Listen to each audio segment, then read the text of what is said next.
Day 2 of the Southern Fried Game Room Expo is in the books. My microphone is actually recording tonight, and I'm not using the little tiny mic on the front of the laptop on accident like we did last night. It was an awesome day. I'm going to tell you all about it. Episode number 91, Coast to Coast Pinball. Let's go.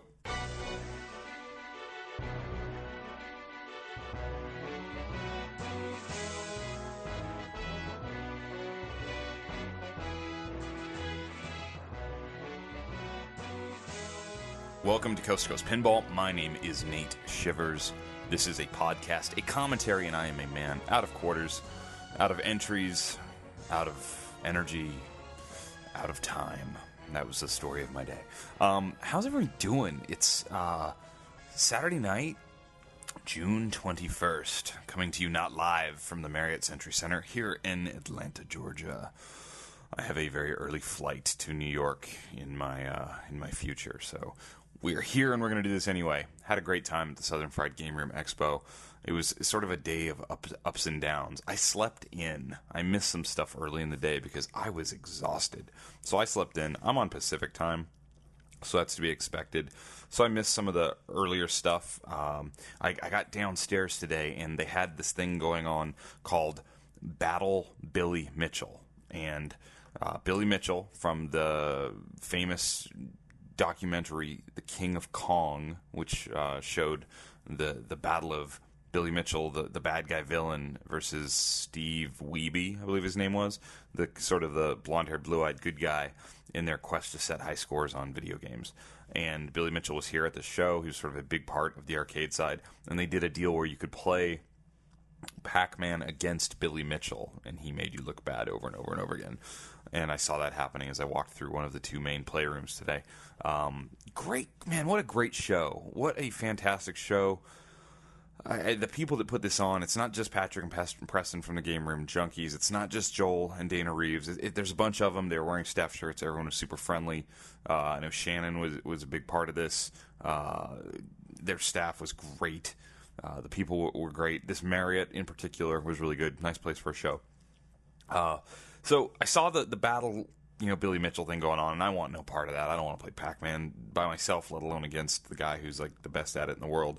So I played some games early this morning. I walked around, took some photos. Oh, there will be some new additions to the D-list in upcoming episodes. They were here, and we will tell you all about them in the future. And I played some other games. I played some more Big Bang Bar. I thought maybe I was a little rough on Big Bang Bar yesterday because I heard person after person saying how cool it was to play Big Bang Bar. I still like Big Bang Bar. It's just not something I'm going to hold in the same reverence maybe as before, whereas before not having played it, it was this mythical, this game. It's still really cool. I still don't love the layout and the way it plays, but it's still really cool. It's just not $20,000 cool. It's not $30,000 cool, whatever. It's cool. It's cool. I like it. Played a lot of things today. I literally just went down banks of machines when there was stuff open to play.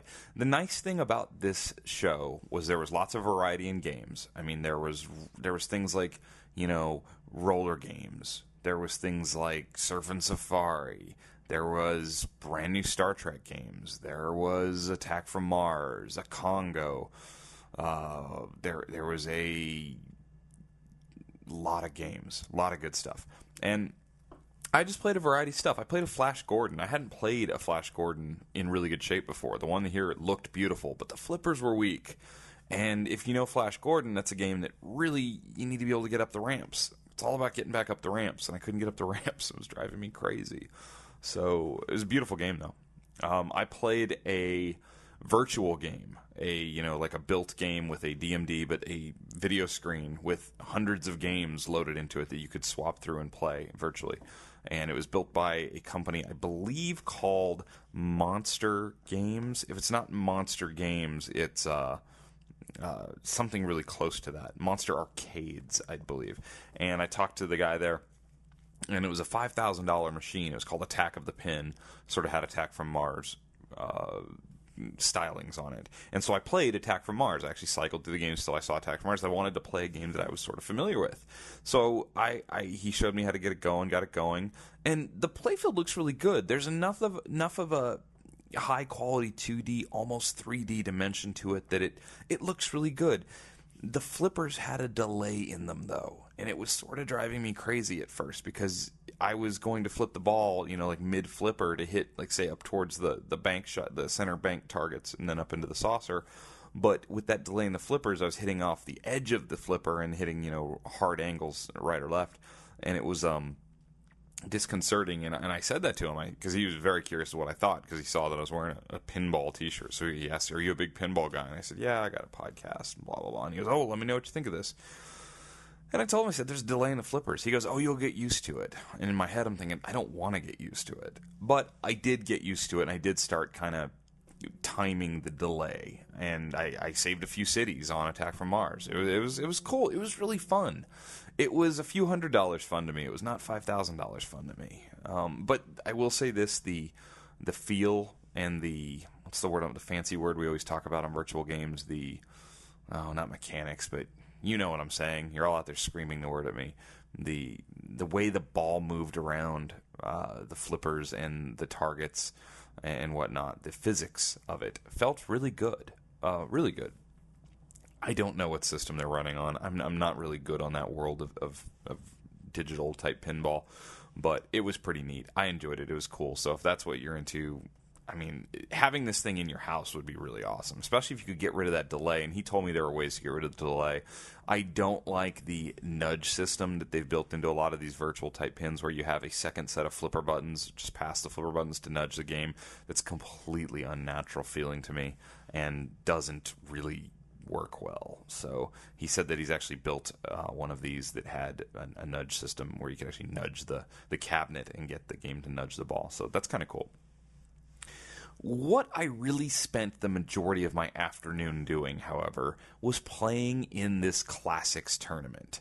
I always say I'm not really a tournament guy, and I was just at a show, Northwest show. Didn't play in the tournament. Didn't play at the tournament at the Midwest show, really. Maybe I did play one tournament, but I didn't play the main tournament. Once you get me sucked into it, though, and I'm not like the worst player, then I sort of get into it, and that's what was happening to me. And there's this really divisive line, and I was talking to a friend of the show tonight, David, actually, about how it's sort of its own little world at these shows where the guys playing the tournaments are off to the side and behind the rope, so to speak, and you almost feel like you can't go over there, which you can go over there. You can go watch the tournament games being played. They had tape on the floor, like, don't, step past this so you're not in the ways of the players. But it is a little intimidating for a lot of people. I thought they ran it real friendly. The two ladies that were at the desk the majority of the weekend that I saw were super friendly, knew my name real early on, and took my money with ease. But you get me going on this sort of thing, and I get a little bit competitive, and then I really want to do well. And the layout of the Classics tournament was there's 6 games, and you played entries. 3 entries were $10, and they gave you 2 free entries just for being at the show. And you played a game, and then your score went up against everybody else's score, and then you got an amount of points based on how high up on the rankings your score was. And in the classic side, your top 4 scores and the points you got for that score. So if you had the number 1 score, you got 100 points. Number 2 went down from there. So let's say you had the 25th best score. That might get you 70 points or so, somewhere in that range. And then your 4 best calculate up and give you a total point total to rank against everybody else playing. So if you hated a game or 2, that was okay because you had 6 games to choose from and you needed 4 good scores. So I entered the day at 4th and thought that was great after yesterday. As the day went on, and I wasn't really playing much early on because I was just kind of watching to see where because it's expensive. It's like $3.33 every play, and some of these games don't last very long. So it's not cheap. By about 2 o'clock, I had slipped to 11th place in the top 8 in the B division. I'm talking B division. I'm not in the A division. I'm not Trent Augustine. That is not me. So what they do is they take the top 16 players, go to the A division finals, and then the next 8 players, subtracting out the top 300 in the world, go to the B finals. So I had fallen down to 11th of the eligible people for the B division, and I was not going to make the cut. So I had some work to do. So I bought some buy-ins, and I bested my score on Time Fantasy, which is a very cool, rare game. I bested my score on Genie by quite a bit, actually. I scored 221, and in an interview later you'll hear with a couple of world-class players, I claimed 250 and impressed them both, when in reality it was only 221, sorry. Which was good, though. So I had like top 10 scores on a couple games at one point, and it boosted me back up to third, so in the B division. So I was then at third, so I left for a while. I'm like thinking third, not a problem, gonna make it. Came back about 4 o'clock. And remember, the deadline to qualify was 5 o'clock, and then the finals were going to start at 5:30. And I get there at 4 o'clock, and now I'm in 8th place. And I'm like, uh-oh. And there's a bunch of people below me by only a few points. So here's the way this can go. The people below you could better one of their scores in one of their games and get more points and jump up ahead of you. Or people could just score better on games you scored on, thus taking away points that you get. So if I had the number 5 score on Embryon, which, trust me, was not the case, but let's say I had the number 5 score on Embryon and I was being awarded like 90 points for that, whatever it is. And say somebody who's not even really close to me, say it's Trent Augustine, who's like maybe ranked number 5th in the A division, say he had previously had the number 10th score, which was getting him like 80 points, and then he scores higher than me and gets the number 4 score, goes above me, I now get less points for Embryon, even though he's already ranked ahead of me. It pulls my total point score down, and I can drop, and that was happening. So I was down to 8th. So I jumped on some games, and I believe I bettered my score on, I want to say it was, Target Alpha. I actually got a really good score on Target Alpha. So I got that up. So now I had really good scores for me in my playing on Target Alpha, Genie, and from yesterday, my 2001 score. My 2001 score, a game I've never even seen before, was actually surprisingly good. I'm actually going to the Papa site right now to find out what that was, because I would like to brag to you, faithful listener of Coast to Coast Pinball, about my score on 2001. So I'm going to go here to the classic scores, and trust me, all day long I'm staring at the screen watching this. I ended the day with the 17th highest score, which I'm telling you, out of 55 was really good for me. 17th highest score got me 78 points. It was a score of 7,876. That's ahead of Chris Warren, who was awesome today. That's ahead of Adam Lefkoff. That's ahead of Steve Bowden. That's ahead of a bunch of really good players. So that was my other score that counted. I never, ever got a good score on Embryon, and I never had a really great score on, I guess it must have been Abracadabra. My score didn't ever get. So your worst scores don't count because it's your top 4. So at 4 o'clock, I'm in 8th place, and I get up there a little bit, and I get back up to like 6th place, and I think I'm good. There's literally like 45 minutes to go. I'm in 6th place. I'm in good shape. 10 minutes later, I'm in 7th place. 10 minutes after that, I'm in 8th place. And now I'm like, oh no. And I have 2 plays left. I have 2 credits left that I can go try and play, but I'm going to wait. I'm going to wait and see how it goes. Get down to, and there's this guy who, I can probably find his name on here because there's not that many. I believe his name was his name Timothy? Sorry, terrible radio here.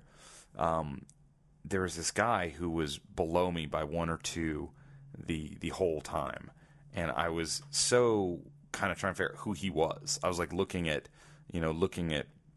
name tags, it was Anthony Dixon, and I was trying to find him like so I could see what games he was playing, and then I found him finally, and he stepped up to Target Alpha with me in 8th place and him in 9th place, and he played for a long time on Target Alpha. He ended up putting up the 6th highest score of the weekend on Target Alpha, dropping me to 9th. I now have less than 15 minutes to try and better one of my scores and get back into the top 8, because the top 8 go to the finals. I'm now in 9th place. So I jump on to Time Fantasy, which of my 4 games it was going to count was my weakest score.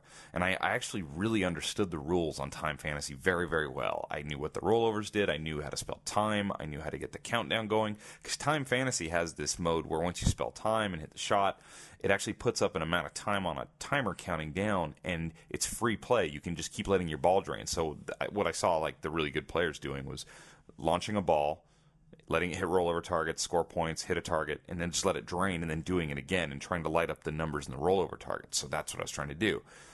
I choked so hard because you have to spell time by hitting the shot through this little tunnel shot and hit the target in the back of the tunnel, and I kept posting out on this tunnel, sending the ball ricocheting down towards the out lanes. Terrible. And so I panicked, and I needed it. Now I was on a time crunch, so I chose the game with the shortest line, because at 5 o'clock, if you're not on a game, you're done.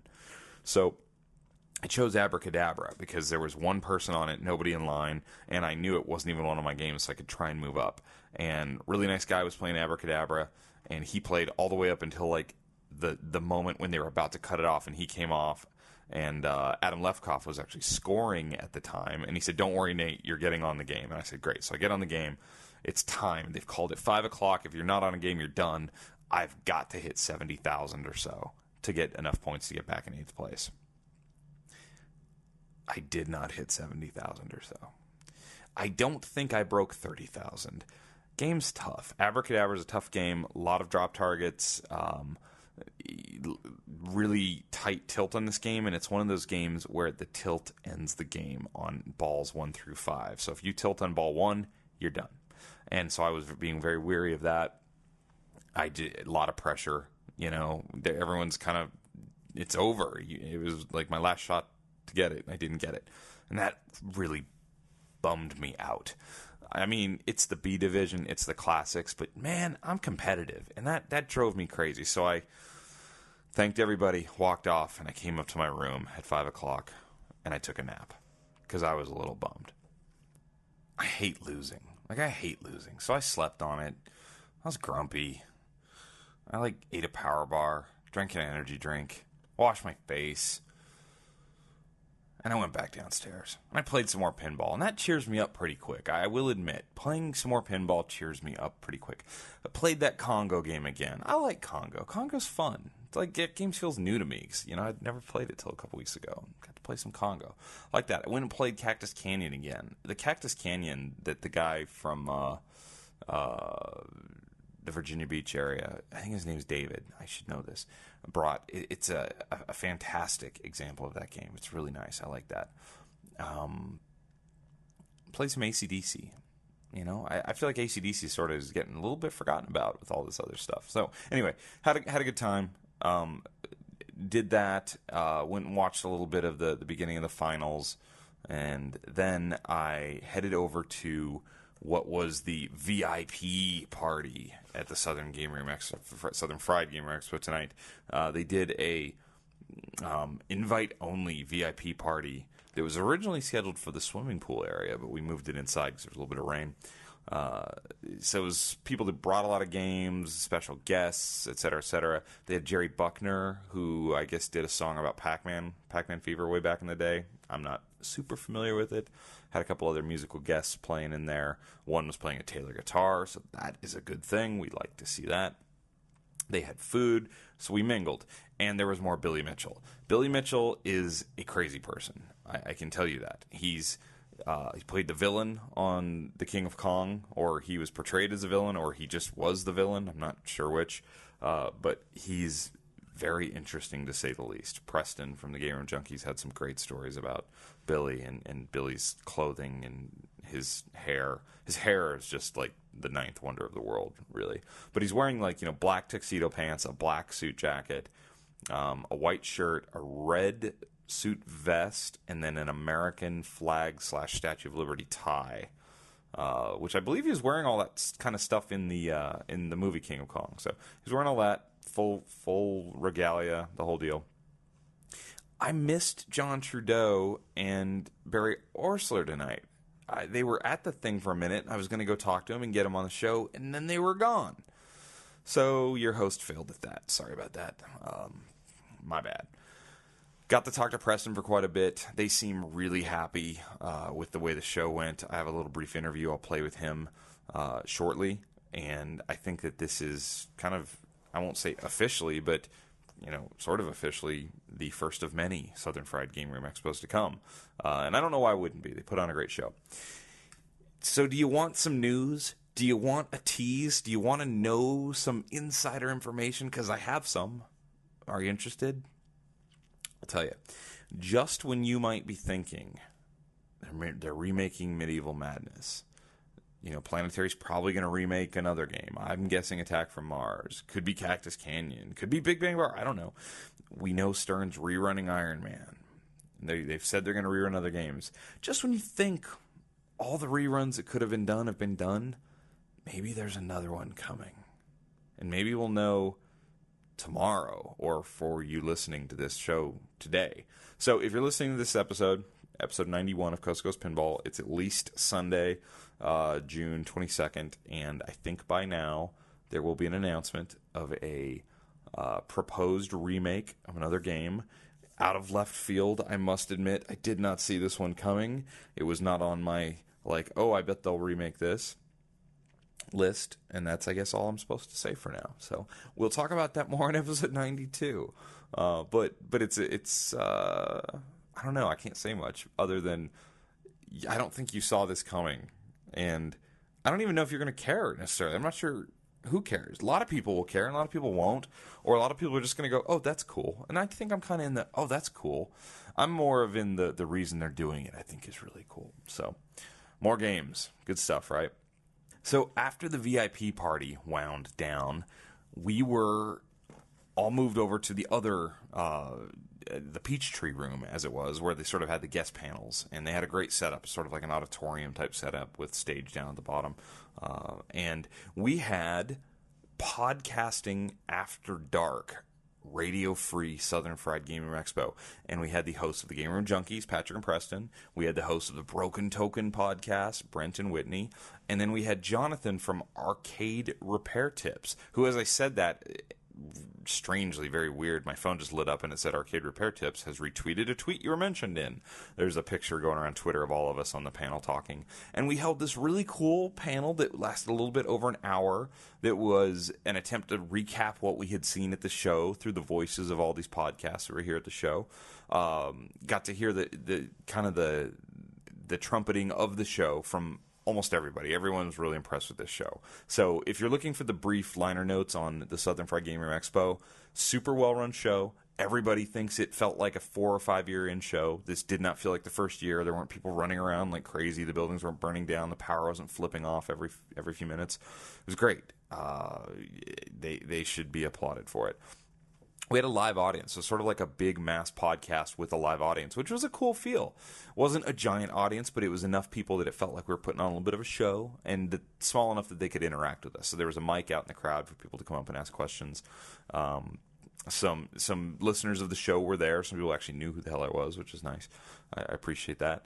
And we kind of, touched on a bunch of different subjects. People asked about what games we wish we had seen there, and I kind of pointed out I would have loved to have seen some of the boutique companies and smaller build companies bring a game to this show. The show was pretty well attended. I would have loved to have seen the spooky games here. I would have loved to have seen Wrath of Olympus. I would have loved to see Multimorphic.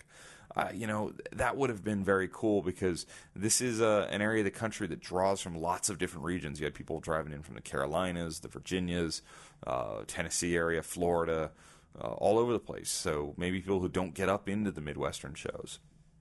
That I thought was a bit lacking at this show. Sort of the new breed. There was no Predator. There was no Jersey Jack.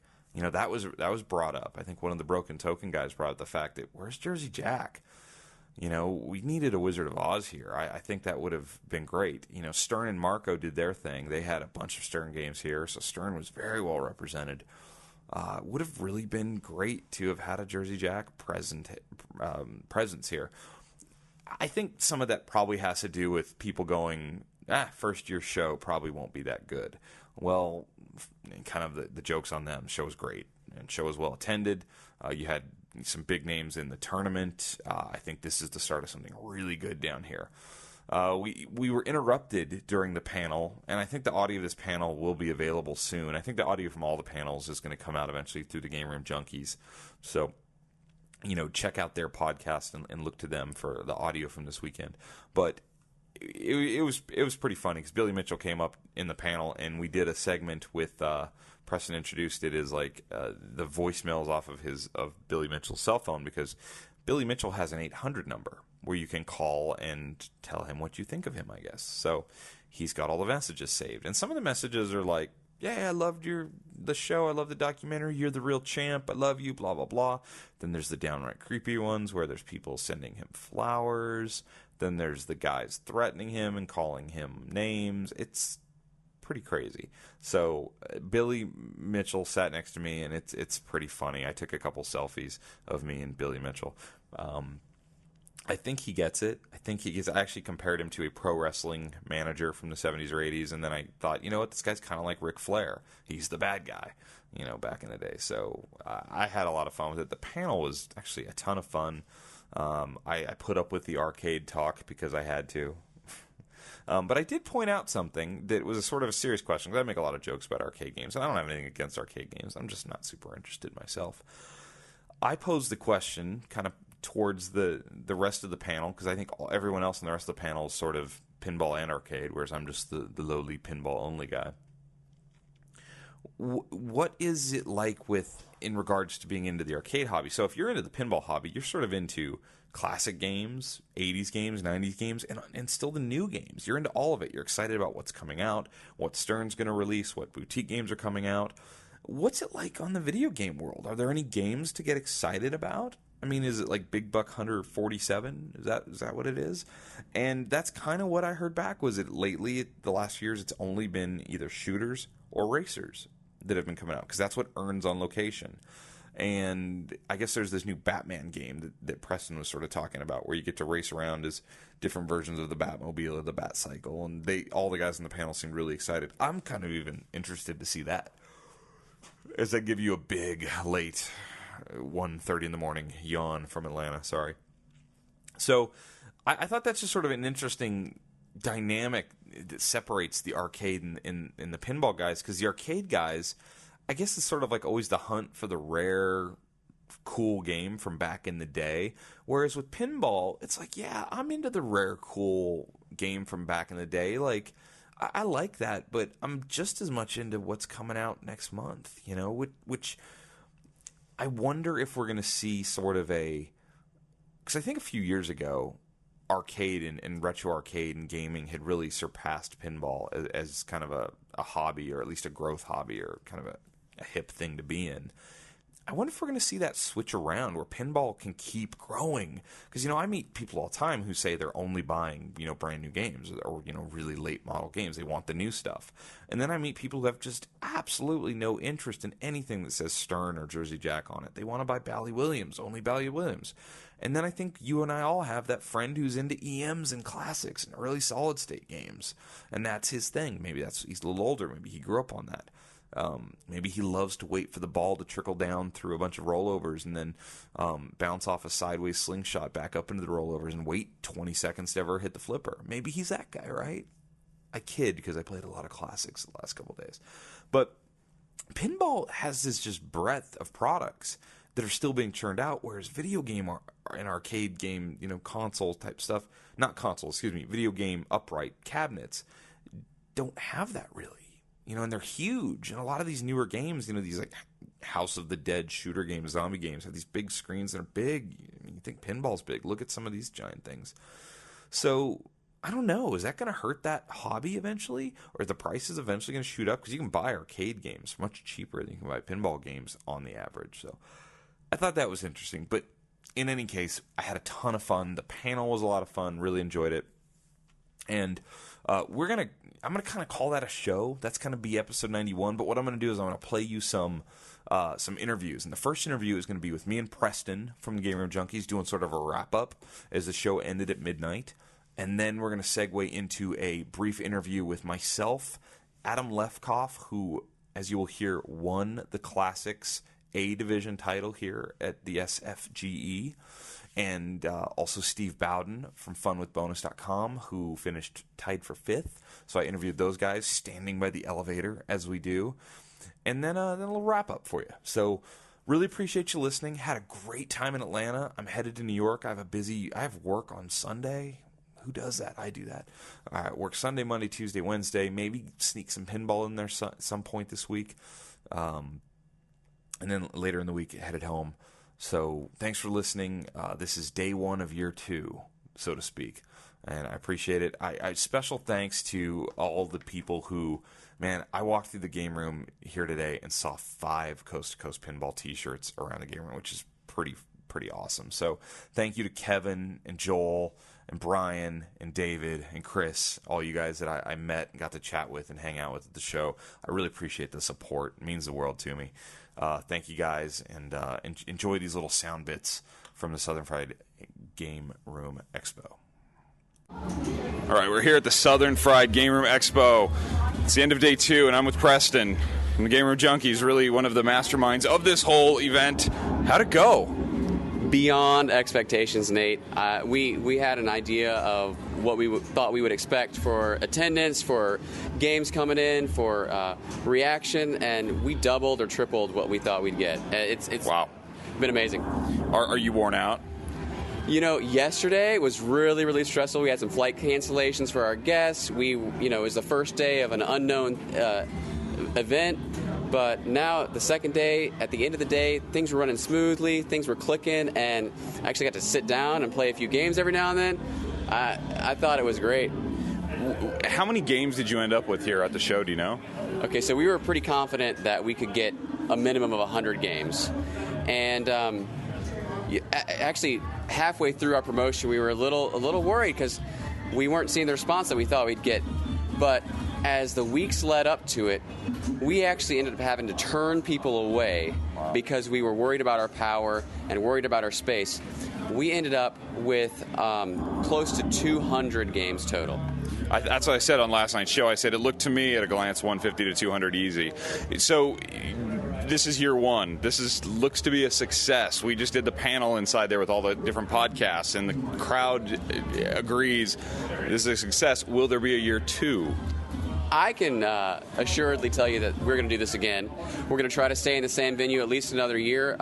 We don't want to grow too fast. We love the way that this show feels and how close it feels and the camaraderie that people feel. But yeah, it was really successful so far, and I'm having a blast. Yeah, it's been a really fun time. I have called this like one of the friendliest shows I've ever been to, just as far as your organizers from Dana and Joel, and you and Patrick, of course. It's been really a welcoming event, I think, for everybody. Well, you're going to get some Southern hospitality at the Southern Fried Game Room Expo, so I'm glad you experienced that, and we hope everybody did. I haven't heard, people probably aren't going to tell me things that suck, but I haven't heard anything contrary, and everybody seems to have a really good time. What's tomorrow? I'm leaving. I'm not going to be here for Sunday. What should we look forward to tomorrow? What are the highlights for you there? So tomorrow, the highlights are going to be one last panel from Billy Mitchell, who you know is a character. You've been babysitting Billy Mitchell this weekend, I think. He needs a lot of love. He's got I don't know if you know, he has a little bit of a large ego. I've sensed that. That needs some stroking every now and then. So, yeah, we're babysitting him, but he's been a great addition to us, and I'm sure you'll talk about him on the podcast. But after that, we've got pinball repair tips from Jonathan Deitch. He's a guy who's been working on pinball machines for 20 years. We got some other great things from the from the other exhibitors and from vendors and things, and of course the Papa Finals, which is going to be live streamed on Papa TV. Yeah, it was really fun watching some of these guys like Adam Lefkoff and then Escher Lefkoff just destroying my scores in the Classics tournament today. So it'll be fun to see the finals play out tomorrow. Yeah, nothing like getting schooled from a minor. It's humbling, to say the least. Did you feel like you could play in tournaments during this thing, or was that not even on your radar? So initially, because I really do love the whole competitive aspect, and I've been throwing tournaments and doing the pinball leagues for a while now, I really thought that I would get to at least put in a bank of games to get maybe some points to bump me up in the IFPA rankings. And, I've just been having too many fires to put out and too much fun in other areas, and I just haven't had any chance. And so I just said, you know what? I'm just going to let those guys enjoy that, and I'm glad that I'm helping out. Well, awesome. Well, I can't tell you how much I appreciate the hospitality and the warm welcome coming to the show. I can't wait to frame my poster, which I don't even know how I get my poster, but I want my poster, and I want it framed. It's going to be awesome. It's on the way, Nate. We want to help you out. We really appreciate you coming all the way from SoCal, San Diego, baby, to our show here in Atlanta. Yeah, I can't wait. I will return next year if at all possible. So thank you very much, Preston, and little podcast crossover work here going. Fantastic. Thanks for the hard work that you do for the podcast, and we look forward to all your millions of episodes coming in the next year. Dozens. Thank you. I will interject between these interviews just a little bit. So when I first started listening to the Game Room Junkies podcast, I remember Teresa hadn't heard that show before, and she got in the car one day and said, "Who are these guys?" And I said, they're from like the South, and they do arcade and pinball, and honestly, they sound like the nicest guys in the world doing a show. And now that I've actually gotten a great opportunity to meet both Patrick and Preston, they really are super, super nice guys. So thanks for the hospitality. Really appreciate it. This next interview with Adam and Steve, you'll hear it, but just know that I asked Steve about a game earlier this year at another event and just kind of said, "So what do you do here on this one?" And he talked for like 5 minutes about the rules of, I don't remember what game it was, but it wasn't a super complex game. These guys know how to play these games, and you'll hear they could talk rule set and strategy all day long. So this is why these are some of the best players in the world. All right, we're here at the Southern Fried Game Room Expo. I am with Steve Bowden from Fun with Bonus and Adam Lefkoff, who has taken down the Classics tournament here in Atlanta. How'd you do it, sir? It was a slog. Were you waiting for the ball to fall down a lot? It's in a double elimination, 2 out of 3 on both sides. That's a lot of pinball. The key to that is staying in the winner's bracket. What was your best game today out of those 6 that were out there? I qualified really well on Abracadabra, and I picked it in the first 4 rounds, and I lost it every time. And what's the definition of insanity? Trying the same thing, expecting a different outcome, and I was living it. But game 2, I always picked Genie, and I won all 4 games on Genie, and that Genie, it played terrible. But I was used to how terrible it played, and so I was able to play it a little bit better than other people who weren't playing it. Genie almost got me into the finals of the B division. What did you get? What was your score? 250, I think. That's solid. The way that thing. It was like the 10th best score on that. It's the worst Genie I've ever played in terms of dead flippers, and the ball doesn't move anywhere, and it drains. Anytime you get to those 50-50 ramps, it goes the wrong way. That bumper that doesn't activate the multiplier. And that the was multiplier the key. Doesn't come on when it should. Right, that's the key to that. The reason why the scores were so low is because one of the bumpers are supposed to switch the multiplier from on to off. But one of them, the one right in the middle, doesn't do that. And so what you normally would do is if your multiplier is off, you'd shoot through the spinner and hit the bumper once, turn it on, and come back and hit the multiplier. Or you would try to shoot through the spinner. But at least it gave you something to do. This one, But here you can't do that. So you have to shoot around it, or maybe hit the 2000 I was shooting it up high, but those upper flippers were so dead, you couldn't hit anything. And all I did was train down to that 50-50 spot, and it's like, okay, see ya. Where did you finish, Steve? I finished, it was tied for 5th, 6th. So, yeah, I think that's where I was. Yeah. Not bad. I'll take it. I didn't actually have I didn't have to play you. Steve and I were actually in a playoff for the double bye with Chris Brasler from Chicago, Illinois, not Chicago, but the Illinois area. And Bowden, we played on Embryon, and Steve had 1 million points on his first ball. My 1,000,004. Yeah, you finished at 1.4, and it was like, okay, fine. So it actually helped me because I got an extra round in, and if you survive having that extra round, it keeps you warm, and you played all the games. So I played 5 rounds. I lost to Chris Warren, local guy, and it's the games they play in league, so he has a little home field advantage. Totally. But I know how that is. I do the same thing in Colorado. Right. And so he won the winner's side, and I was last loser, so I had to beat whoever came out of the loser side, and then I would have to beat Chris twice. So I'd have to beat him 4 out of 6. Wow. And so I had to play Mark Steinman, who barely knocked Trent Augustine out. Trent had huge scores when he won, but then he lost with just, it's classics. He had, 4 million on Time Fantasy is ridiculous. I heard people talking in the Classics the other day saying this was one of the toughest Classics to qualify and get up high on that they'd seen in a while? Not so much. Is that just people who are tilting on the first ball? That's probably local guys. Honestly, we go to all the circuit events, and this one's a little light on the guys who really know what they're doing. And there's some great players here. There really are. And there's a lot of guys with good skills, and they probably don't travel as much. And it's cool because I haven't seen a lot of these guys. Right. And I was watching them. They got good skills. But at the same time, no one with the last name of Sharp is here. Yep. California is not here, so Keith Elwin, Jim Belcito, Carl D'Angelo, Neil Schatz, huge names that are not Andre Massenkoff, Tim Hansen, and then you get into the Northwest with Kaylee George and Raymond Davidson and Kevin Burrell. And they just had an event last week, so for them to double up. Yeah, the Northwest was last week, and that field is tough. And actually, Escher and I were going to go to that. I had hernia surgery from IFBA. I was at that show, and it was a murderer's row over there. I saw it. That's a hard show to qualify for. Escher came in third last year in that thing. So Escher's become somewhat of a celebrity at these things because he's 11? He just turned 11 now. Escher Lefkoff is, I mean, he followed me on Embryon today, and I struggled to get to I think I scored 250 on Embryon. I was dying on that game, and he just walks up and 600,000, turns around is that good? He's like, is that good? And I'm just like, man, I hate you.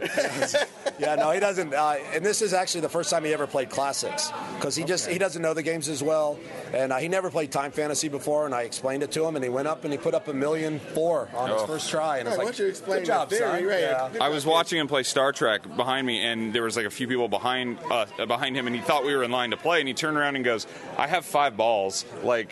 Don't bother waiting for this game." He was warning us. They were like, "No, he it's loves okay." The shows, and he loves playing. And the better the crowd, the better he does. It's bizarre. I always, a lot of times you feel tense and you get pressure, and Escher just rises to the occasion.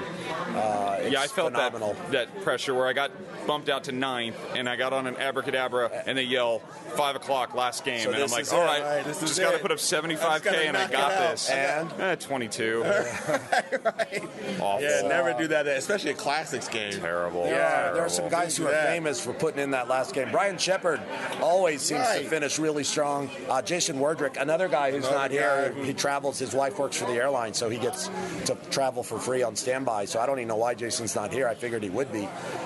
He's a guy who last game, he's putting up his best score. He got into Papa A. Yeah, he's done that on camera. We tracked him that's right. Papa we were doing on that. camera. Yeah, we were talking and watching him, and then he qualified with the very last entry at the last minute. It was and really no one knew exciting. until the math was figured out that he had qualified. It was really exciting. Where do you two guys stand for the main division, the modern games tomorrow? I think I'm in 9th. I think I'm on the Henderson bus. Are you? Oh, with Escher. Yeah, you're in with Escher and Henderson, and 16 is the guy. They had a playoff between Derek and one of the local fellas. He was really happy to get in. He played on Ironman. Yeah, he had the tiebreaker on Ironman. For the longest time, Steve and I were 4th and 5th, and it looked like we were going to be in the same group. And then a couple of big games at the end. I was just waiting for the classics for the bracket, and I played one last game on Shadow and had a really good game, and I got the #1 score, so that bumped me up into the top 4.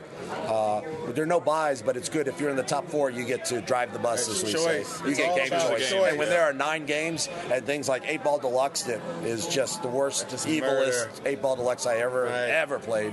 And even old World Challenge Soccer, Gottlieb System 1. That's our mystery guest. That's our mystery guest for this tournament. They just rolled out Shadow's not going to be in tomorrow. I played it twice the whole weekend, and I got a bill both times I played it. And that was my go-to game, and now I got to find something else. What's it going to be? We'll find out tomorrow. That X-Men game was certainly I might have very empty today. So I didn't see a lot of people playing X-Men. I don't want to... because of the scores they were putting up there, the consistent 60s and 70s. I played it. I was the very first game I played when we got here, and I did a 60-something, and I'm like, oh, good, I don't have to play this anymore all weekend.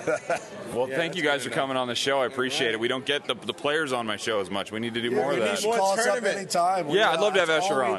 That's all we do. You know where I'm at. I know where you're at. You know where I'm at. Well, I'll see you guys. Most likely I'll see you guys at Papa. Yeah, definitely. Yeah, good deal. Well, thanks very much, man. All right, cool. And there you have it. And yes, Escher Lefkoff humbled me greatly all day long. Kid's good. So thank you. That's the show. There's no more. There's nothing after this. There's no fun at the end.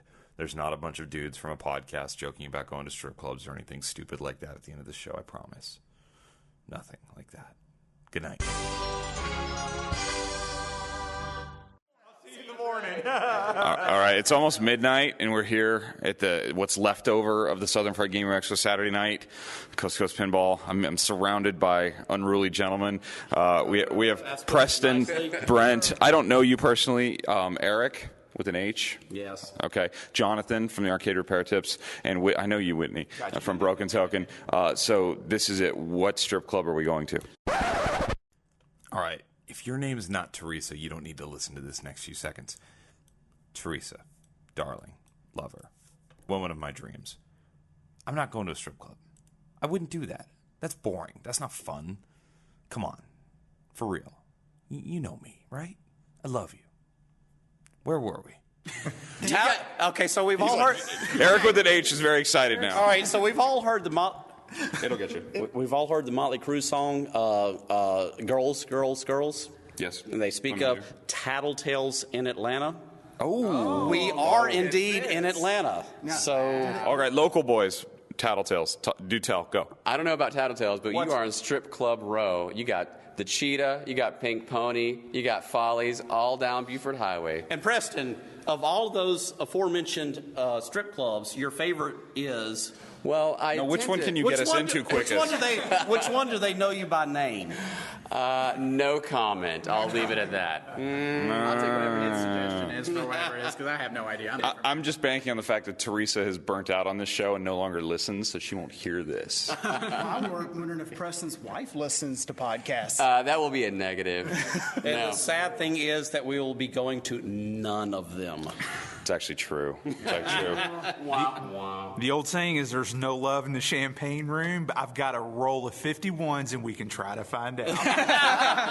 All right, well, let's call it a night.